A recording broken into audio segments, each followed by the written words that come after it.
અમૃતની આશા રાખીને બેઠેલા દેવો અને દૈત્યોને ઝેરનો સામનો કરવો પડ્યો. મહાદેવ પાસે ગયા અને મહાદેવે એ વિષને કંઠમાં ધારણ કરી નીલકંઠ થઈ સૌની રક્ષા કરી. પછી અમૃત પ્રગટ થયું ત્યારે અમૃત પીનારા દેવ કહેવાયા, પણ અમૃત બીજાને પાય અને વિષ એકલા પીનારા મહાદેવ કહેવાયા. બીજા બધા દેવનો તો એક એક દી આવે, મહાદેવનો આખો મહિનો. દેવોના દેવ મહાદેવ છે.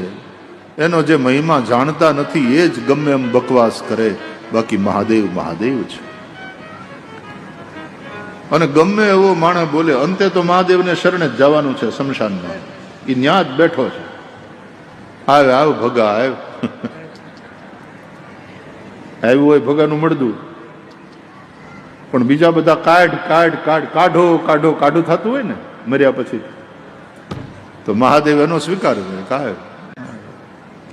અને ઓલા બાળીને વયા જાય ને પછી એનું શરીર રાખ થઈ જાય, તો મહાદેવ ઈ રાખને છોડે. અંગે ભસ્મ સ્મશાનની ચોળી, સંગે રાખો સદા ભૂત ટોળી.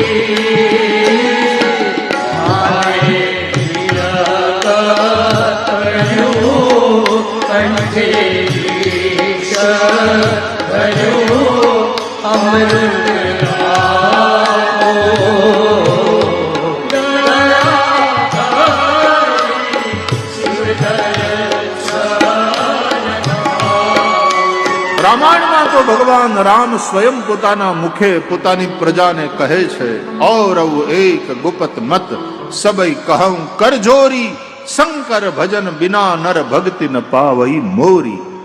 મારી ભક્તિની પ્રાપ્તિ કરવી હોય તો ભોળાનાથને ભજો, કારણ કે ભોળાનાથ જેવી ભક્તિ કરનાર કોઈ નથી. ભગવાન વિષ્ણુને કેવી રીતે ભજાય એ ભોળાનાથ જેવું કોઈને આવડતું નથી. વૈષ્ણવાનામ યથા શંભુ, આમ કહીને ભાગવતમાં ભગવાન શિવને પરમ વૈષ્ણવ કયા છે. એ રીજે તો રામ ભક્તિ આપે. શંકર ભજન બિના નર ભક્તિ ન પાવઈ મોરી.